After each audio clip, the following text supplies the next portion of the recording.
everyone, this is a free lesson on how to solve quadratic equations by using the quadratic formula. Just as a reminder, the quadratic formula looks like this. So the best way to use these videos is to pause and try the examples, and there are always free guided notes available. And if you find my videos to be helpful, maybe consider liking this video or leaving a comment with some feedback or subscribing to my channel. That just helps me to continue putting free math help on the internet. So before we get started, I want you to do this review exercise. So you need to use completing the square to do this. So pause the video and just see if you can complete the square on this. Okay, so if I'm going to complete the square, so if you have no idea how to complete the square, this is kind of one of the standard techniques that you usually need to know with quadratics. And I totally have a link to how to complete the square in the comments. I've got videos on that. So with completing the squares, the idea is, so for one of these equations, you select your b. In this case, my b is 6, so it's always whatever is attached to the x. Then I take half b, which would be 3, and then I take half b squared, so this would equal 9. So now what I want to do is I want to have these x terms isolated, and I want to have this 1 on the other side. So I'm going to go ahead and subtract off the 1 here. So now I get x squared plus 6x. I'm going to leave myself a little space. This equals -1. So now that I have these isolated, I need to add this 9 to both sides. So let's go ahead and do that. Go ahead and add 9. Now I can factor the left side. Oops, and this is 6x, not 6. Sorry, my bad. 6x. So now if I factor the left side, this becomes x plus 3 squared equals 8. And now I'll use the square root property to finish this. So in using the square root property, I take the square root of each side. This side will become plus or minus. And now I've got x plus 3 equals plus or minus the square root of 8. So if I subtract 3 from each side, what will I ultimately be left with? I will ultimately be left with x equals -3 plus or minus 2 times the square root of 2. So that is simplifying the square root of 8. So now what we're going to do is we're actually going to figure out the quadratic formula. This is all going somewhere, I swear, just bear with me. So what I want to do is I want to complete the square on this, and at some point you will kind of see why I'm doing this. So with completing the square, first things first, what do you have to have before you begin? You have to have a leading coefficient of 1. So if I look at how this is written, there's a problem because we don't have a 1 here, right? We have an a. So the first thing I'd have to do if I wanted to complete the square on this really general version of this quadratic is first I'd have to divide everything by a, right? So let's start there. So I will divide everything by a. And so what am I left with then? So now I'm left with x squared plus b over a times x plus c over a equals 0. Now, in looking at this, what is technically in the b position? So again, we're putting on our completing the square cap here. So what's actually sitting in the b position is now this b over a. So this is going to look a little bit strange, but we're still just following the very traditional steps of completing the square. So I set my b to this whole term b over a, and then my half b, well, this will be b over 2a. So then what is my half b squared? Well, that will be b squared over 4a squared. Okay, so now if I think about completing the square, I'm supposed to have the two terms that have x's on them isolated, and then this is the one that doesn't have an x on it, so I need to bring this to the other side. So let me rewrite this now. I've got x squared plus b over ax. I'm going to leave a little blank spot here. This is going to equal -c over a. So I just moved this over to the other side, so now it's negative. And so since I'm completing the square, I know I need to add my half b squared to each side. So I need to add this now to each side, so I will go ahead and write that out. This becomes plus b squared over 4a squared plus b squared over 4a squared. Okay, so now what would I have to do with completing the square? If I'm just following the traditional steps, I would have to factor this side, and you might be thinking, oh gosh, how do I factor this? But that's the whole point of having this. I've talked about this in other videos. If you know what your half b is, then this will always just be x plus whatever your half b is. So this side here will factor as x plus b over 2a squared. And now for this side, what I'd like to do is I would like to get a common denominator here so I can actually combine these. So this is b squared over 4a squared. So what this is telling me is that 4a squared is actually going to be my common denominator. So I have to multiply this by what to get to 4a squared? I have to multiply this, the top and bottom, by 4a. So let me just write that out. I need to multiply this by 4a, and I need to multiply this by 4a to get this the common fraction, right? So this is going to become negative 4 negative 4ac over 4a squared plus b squared over 4a squared. Okay, and so in looking at how this is set up, so let's actually rearrange this. I want to have the positive term come first, and then I want the negative term to come second. And I want to write all of this over the same denominator.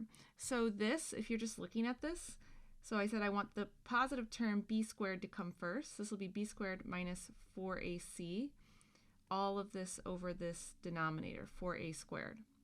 Okay, so that's what this becomes. So let me rewrite this now. This is, I'm going to write out what that's actually supposed to be. This side equals b squared minus 4ac over 4a squared. Now I swear this is going somewhere. Just stay with me, okay? So now I'm here, right? And so according to completing the square, I need to now take the square root of each side, right? So now I take the square root of each side.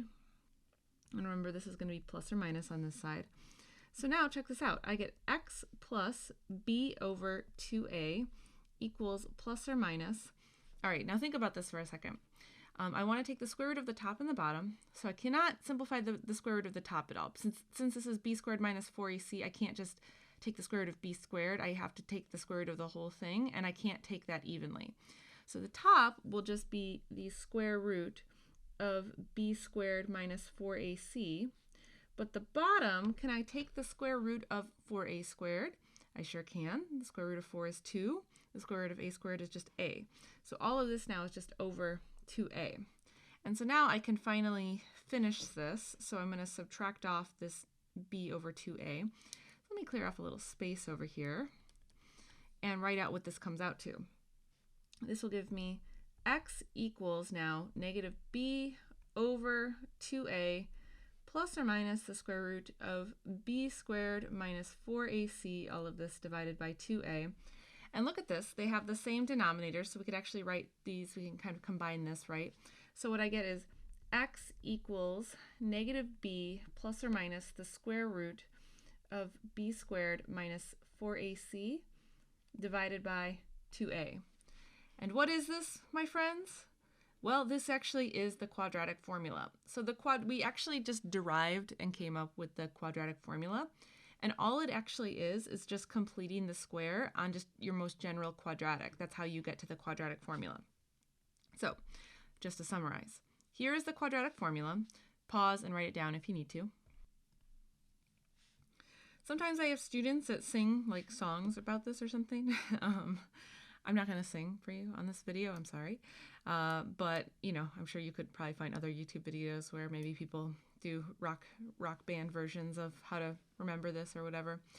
But so basically with the quadratic formula, so it's all surrounded around you using a quadratic of the form. You think of all quadratics in this form.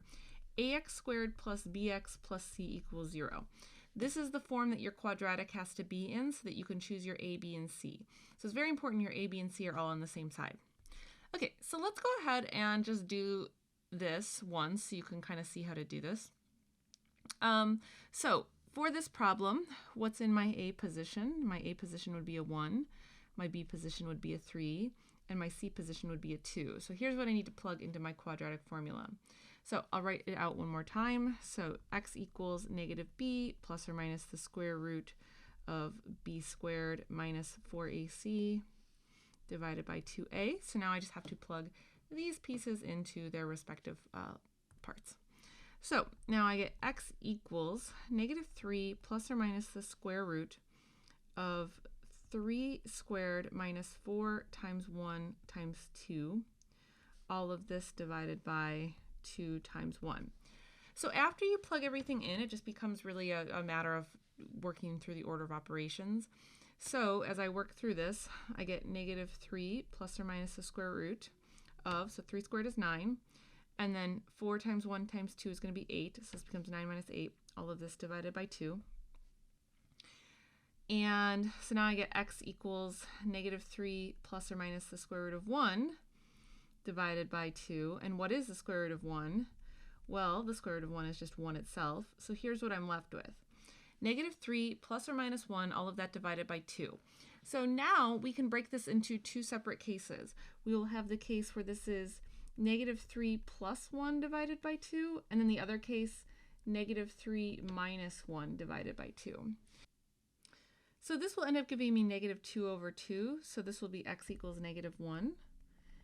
And then for this one, this will give me negative 4 divided by 2, so this will equal x equals negative 2. So there are my two solutions.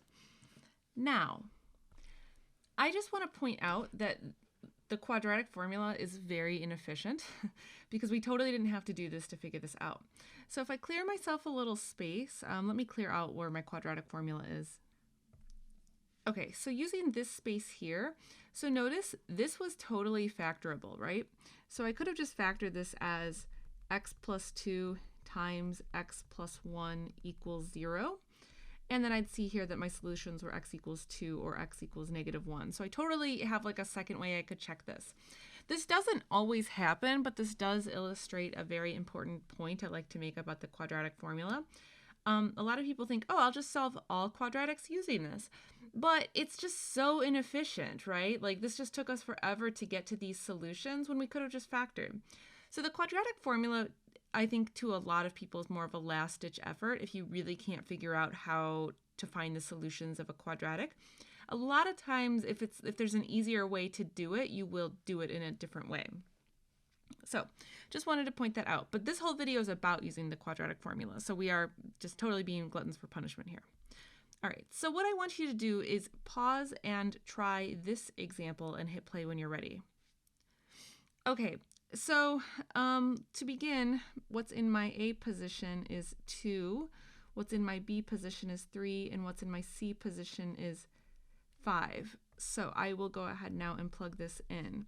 So I get negative 3 plus or minus the square root of 3 squared minus 4 times 2 times 5, all of this divided by 2 times 2. So now I've just got to work through the order of operations on this.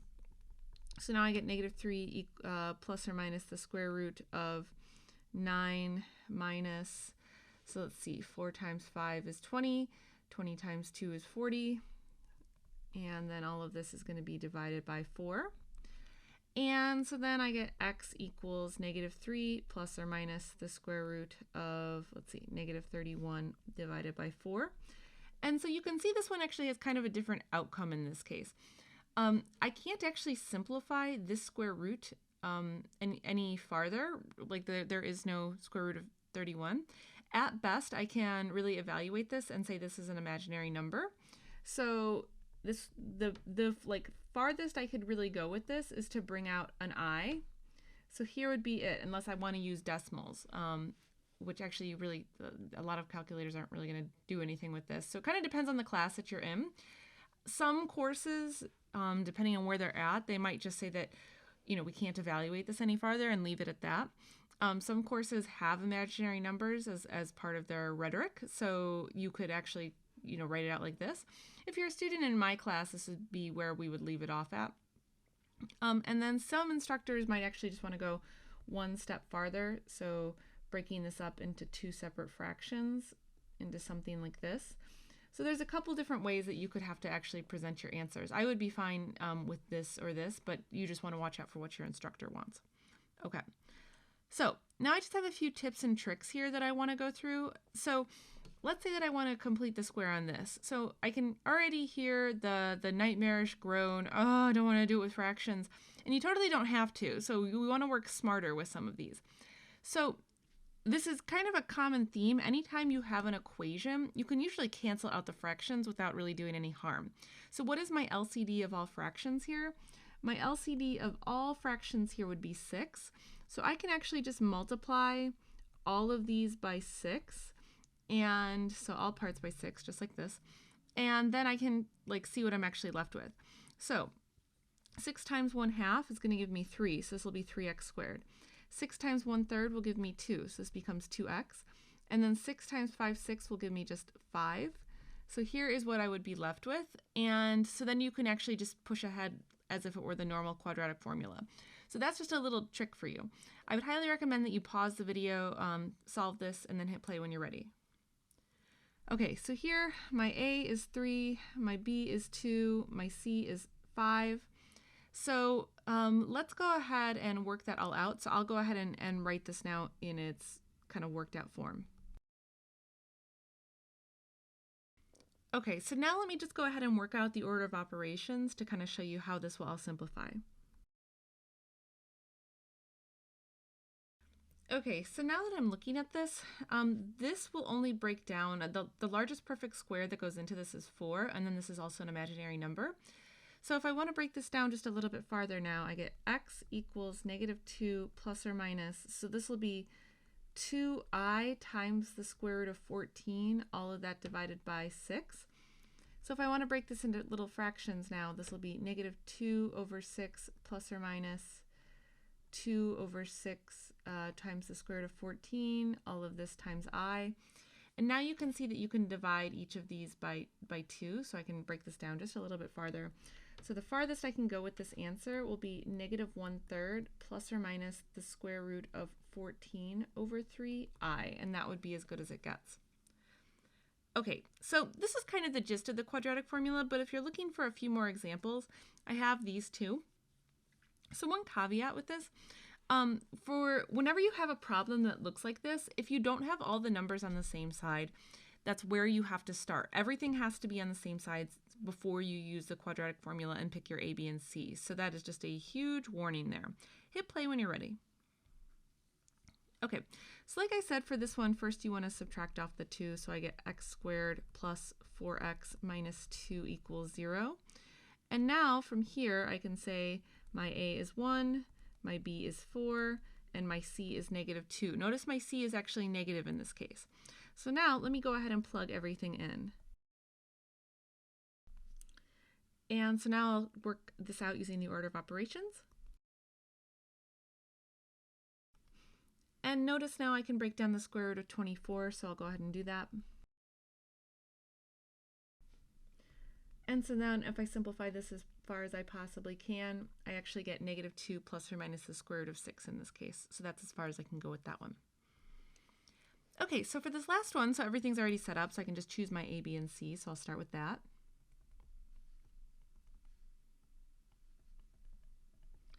And now I'll go ahead and plug these into the quadratic formula.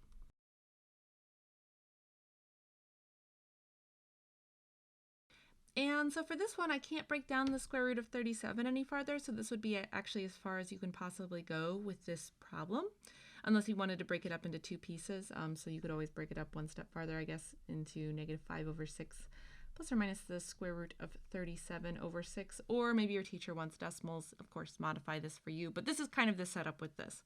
So that covers everything I have about the quadratic formula. I have a lot of other videos talking about different ways to solve quadratics. I'll have links to all of those in the comments. And otherwise, thanks for watching. Consider giving me a like, and I'll see you guys next time.